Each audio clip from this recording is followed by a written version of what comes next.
All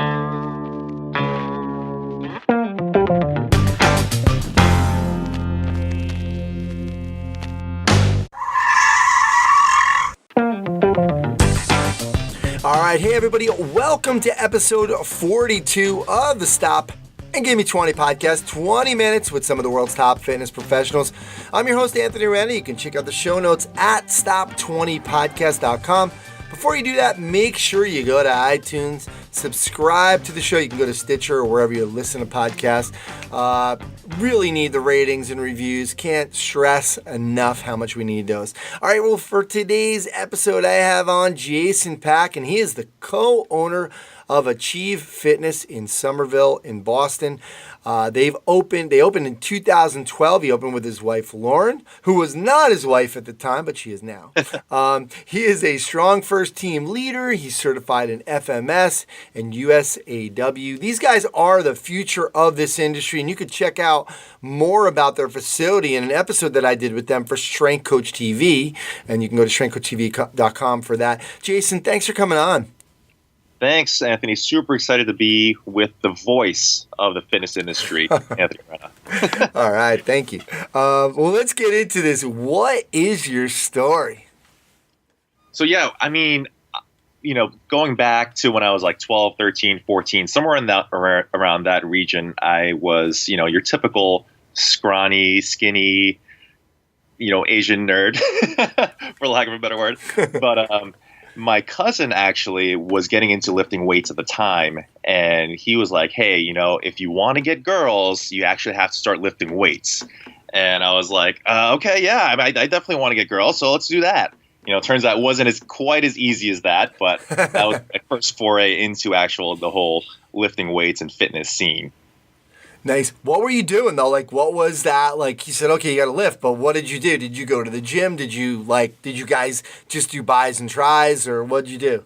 Yeah, so he bought me like one of those typical 300-pound weight sets from like Modell's, and he just showed me your average like buys and tries, your rows and chest presses, and I just distinctly remember my hands were just hurting so much because they were just so raw.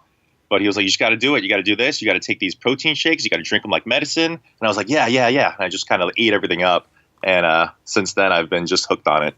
Very typical. You did not mention legs. He didn't tell you to do legs, right? Like, nobody does legs. Definitely skip leg day. Nice. Cool. Well, let's talk about growing up. Who is that superhero that, who's that person that kind of influenced you the most? I would actually say that same cousin. So I didn't actually grow up with my parents. My parents were actually in New York at the time, and I was living in Boston with two of my cousins and my grandmother. And my cousin was kind of just like a big brother that I never had. And he was just like the coolest person to me at the time. He was like 20 years old, so he wasn't like old enough where there was like a disconnect.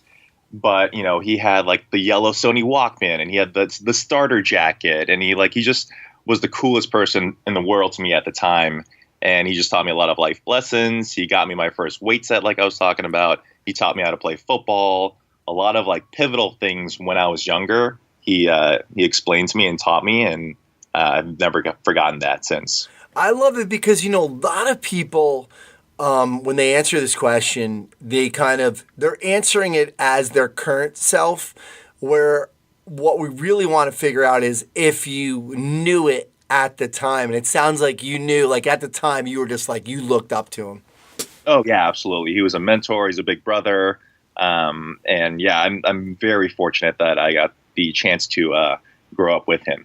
Very cool. What about now? Well, who out there that you feel, because, and I say this to probably everybody that's on the show, but you're another one who is exposed to a lot of amazing people. You do the coaching with the Cosgroves, and, Lauren Pack, your wife, she's an amazing person. You have so many great people around you. You do a lot of continuing education. You're part of the Strong First team. Who out there, this has got to be a hard question for you, that like who out there is doing some great things that you're looking up to? Yeah, I mean, beyond Lauren and our staff here at Achieve, I would say the biggest single influence recently has been Gary Vaynerchuk. And he's a pretty polarizing figure because he's so aggressive and because he's just is so like in your face about things. But once you get sort of beyond that, he's just put out a lot of different content that has really influenced us. And I think kind of the biggest takeaway has been I've always been sort of this perfectionist where I've had to make everything super perfect before I try to put anything out that, has my name on it. And he was just like, it doesn't matter if you don't put it out. You just have to put things out and keep doing it and getting better. And you can react based on the feedback that you get, but you can't react to that feedback if you're constantly holding things back. So ever since January, since reading his past book, we've just been putting out content left and right and reacting as the content's been rolling out. And it's just been, a major success for us from a business standpoint. That's great because I think, there's a lot of, and myself included, a lot of people out there have that limiting belief that their stuff isn't good enough, or we're afraid to put it out there. What if I have the party and nobody comes? So it's great that at a young age that you're understanding that that's what you need to do, and I'm glad that he's had that influence on you. Let me ask you this though, because with Gary Vee, I'm reading a lot of books right now, and a lot of them are talking about, like, there's a book called Rest and how to do more by doing less, and there's Peak Performance talking about the science of rest and Sleep Smarter. And Gary Vee just, it's almost like the guy's 24/7. Sundays he's tweeting, he's like whatever. And you're really not like that. I think you guys, just based off of my Strength Coach TV episode and like spending some time with you, you guys are kind of going almost the opposite of that advice. So how are you balancing that advice with what some of the Gary Vee's talking about? We obviously take sleep and recovery very seriously. Because of our understanding of the health and fitness realm. So we don't skimp on that, and we definitely don't skimp on making sure that we have time to, if we're away on a work trip, we try to make sure that we sneak a day in there where we try to relax afterwards before we head back to the gym and get back on the grind again.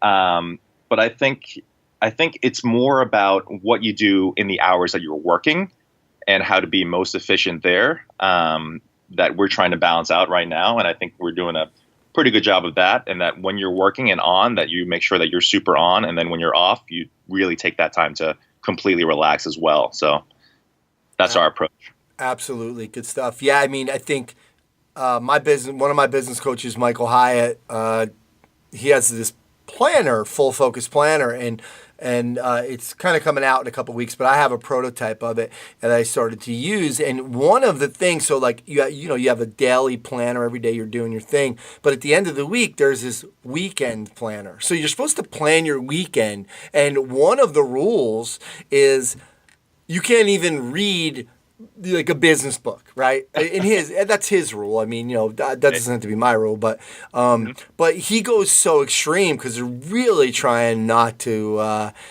allow that that relaxation time, that rest time, to be really disrupted by some of the work stuff. So yeah, that'll make you much more focused during your actual work periods as well, as opposed to just spreading yourself thin all across the board, right?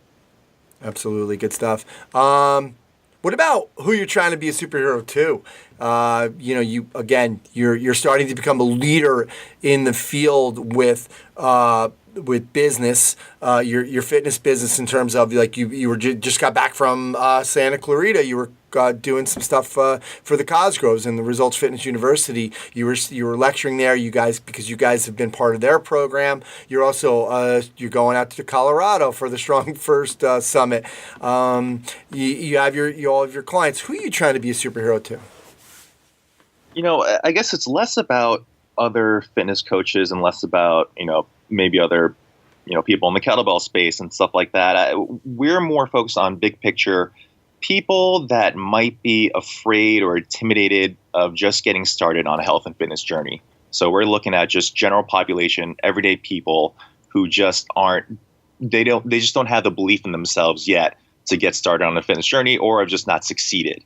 So we're just trying to be the best influence that we can, and not by showing how awesome we are. If you look at our social media posts, it's not like shirtless selfies of us. It's all about our members and how we can make fitness more approachable, So if you look at our social media feed, it's all our members and doing incredible things, and we try to showcase them and highlight that and make it as relatable as possible so that the average person on the other end of it, reading it and seeing it and consuming it, is like, oh, hey, I can do this as well. So that's our target right now.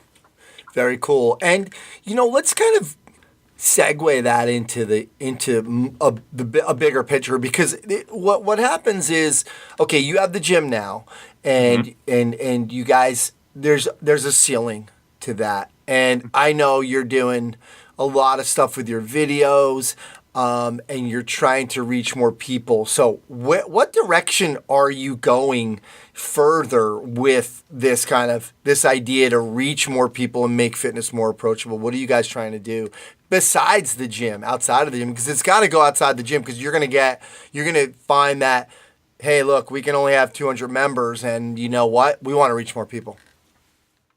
Yeah, I mean, we're just trying to put out information that's worked within our four walls, and we're just trying to expand that message and amplify that message through our videos. And we're just trying to, like, what we used to do was hit on stuff that we thought other coaches might benefit from. And what we realized is that that's not our target. That we're not trying to reach other coaches. We're trying to reach other just general population, average people who are just looking to get into better shape. And so we're just trying to target all of our videos to help those people understand that it's more about, long-term sustainable habits. It's more about like talking about sleep and recovery and stress management and all these things that we talk about on a personal level with each and every one of our members. That doesn't really get talked about outside of in the internet world, because it's not that sexy, right? So it's easier to just talk about these specific diets, whether it's paleo or keto or insanity and all these other different programs that are designed to be short-term quick fixes, and where people make money off of these. And unfortunately, like, fitness marketers will prey on the insecurities of these people, when in reality they just need a little bit of perspective and an understanding of how this all works. And if people took a more patient, long-term approach, that most people will get to where they want to go. Cool. Do you think you need to reach more, though, eventually to trainers? Because they have, that's getting the tentacles. I think, the Cosgroves especially, they'll talk about that. That's really the best way for them to kind of change the way fitness is being done, because they're going to have, if they're teaching Lauren and Jason, now they have tentacles in Boston. You know what I mean? So do you have any plans in that direction? Because again, you are doing some stuff with the Cosgroves, so. Yeah, totally. Yeah, I mean, we are doing stuff with them, and we're presenting for them, and we're helping mentor some of the other businesses that are up and coming with them. So, definitely share their vision in terms of helping out other coaches and business owners to help spread their mantra of changing the way fitness is done. So that's definitely a huge part of it. And also, just hopefully, just through our actions and posting the way we're posting right now, hopefully influencing others to post about long-term sustainable habits and stuff like that, and hopefully creating influence by proxy. Absolutely. Now, one way to do that, and obviously you're starting with your own facility at Achieve, is by creating a certain culture, an amazing culture that you guys have developed there. Anybody that follows you on social media can see that. And we did talk a little bit about this in Strength Coach TV, obviously, but can you just kind of go over some things that you guys are trying to do to create a culture that helps people want to sustain this long-term health and fitness goal? So just talking about just the culture within the gym and how we're creating that right now. Yeah, so we actually just spoke on this at the Cosgroves last week, and we talked about developing, maintaining, and how to grow your culture. And one of the big things that we talked about was just the language that you speak within the gym. And what we tried to do was we tried to just identify, what our target audience needed. And what we decided was that they needed a place that was unintimidating. They needed a place that was, non-judgmental. So what we decided, a few key words that we wanted to include were inclusivity, welcoming, and supportive. Those were the three big words for us. And then also we needed to understand who we were. So we wanted to make sure that we also injected, our own style, which was positivity, optimistic, and just general like sense of humor. So we wanted to incorporate those words. And what we try to do is with every, email newsletter, every social media post, everything that we do, even the way we coach at the gym, we try to include those words because language is so important. And what ends up happening is over time, as long as it's part of everything that you do, your members will start to use that terminology, your staff will start to use that terminology, and that culture and that whole sense of community will just continue to expand outwards as long as you're consistent with your message over and over again. Great stuff. What do you think that there's some, in the industry that a lot of people are doing wrong with their gyms? Let's just kind of stay in the gym. Because again, you kind of come across a lot of gym owners, but what are some ways you think that they're not really able to develop the culture like we talk about? I think a lot of gym owners and business owners, like especially the ones that we connect with often, they put in so much time into their training methodology. And which is really important. I mean, you have to have the services and the information and the knowledge to back up your stuff. But what we challenge business owners to do is to also put that same level of effort of education into their culture and community building process as well. Because ultimately, it just comes down to the people and the relationships and the overall vibe and environment of the gym. And if that's not there, then it's really tough. Even if you have the best training service ever, if people don't want to be there because they don't like the other people or they don't like the vibe, the results are going to be less optimal, right? Absolutely. I think it's the same thing. You'll laugh at this, but I can give it this analogy. I was training and there was a physical therapist in the room, and she said, I was talking about this hamstring stretch, and she said, oh yeah, it gets. I said, oh well, it's gonna. You have 3 hamstrings, so it's gonna work all 3. She goes, no, there's only 2. And like so, the both of us are sitting there. And now I'm doubting myself, and I'm thinking, yeah, like I don't even know the names of those anymore. In the very beginning, every like muscle attachments and everything. Right. But after a while, you realize you're not using it. And not that it's not important. I'm not saying that. I'm just saying that after a while, like those are not the things that you really need to know. Exactly. Yeah. It's all about just how you communicate and relate with people and how you make that member experience as special as possible. Absolutely. Good stuff.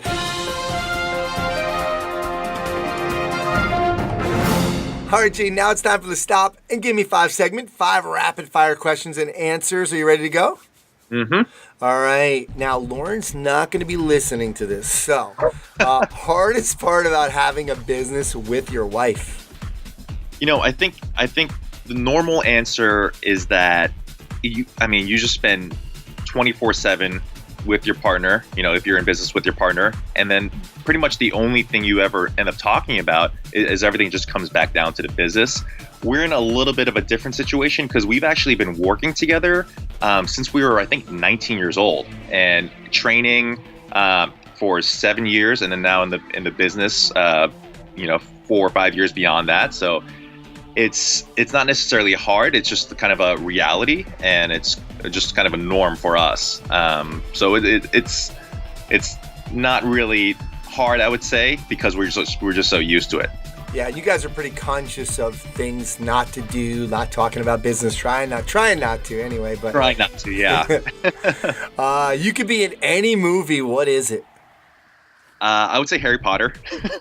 Harry Potter. Who are you gonna be? Which kid? Obviously Harry, right? There you go. Nice. Proudest moment for Achieve Fitness so far? I wouldn't say there was any special moments. I do remember this first time where I think we were about like at 125 members, and we had 2 coaches working, and I was just kind of like roaming the floor, talking with people. And I just remember this one time, and I had a big grin on my face because I was like, wow, it's actually in motion, and like we're not like everything was happening. The culture was feeling good, the energy was feeling good, our coaches were crushing it. And one of our members came up to us, her name was Corey, and she was like, you just look so happy right now. I was like, wow. I was like, yeah, you're right. It's like, our dream is like slowly coming into fruition. So that was a huge moment for us. Cool. It's cool to remember like a specific time like that. Very cool. You guys do a lot of continuing ed, but I know you travel so much that sometimes you can't always get to things that you want to get to. What's a workshop or seminar you're kind of dying to go to? We would really like to hit up Exos at some point. Not even for the information standpoint, but just to understand how they run that whole experience. Because from what I gather, it's every single minute is mapped out to a T to make sure that each and every experience is as special as possible. And I really would like to experience that sort of thing. Absolutely. I did 2 mentorships there, and it's very like so many things behind the scenes that you wouldn't even think about, and like even in the design that Mark Verstegen's is the genius. So good stuff. Right. All right. Look, your videos are getting ridiculous now. It's unfair. So I need for everybody else, not me, 3 tips for all of us trying to make better videos. All right. Yeah. So tip number 1 is to try to add motion to every shot that you take. So make sure, if you're taking a video of a client deadlifting, actually move around while they're deadlifting. Just that extra bit of movement really helps. So I try to incorporate movement into every shot. The second one is a concept called depth of field. So what we used to do was, let's say there was a kettlebell class happening and there was a row of, 5 people doing kettlebell swings. I would just stand, 20 feet away from them and just take that shot. But now what I'm realizing is that it's much more interesting to the eye if there's layers to your shot.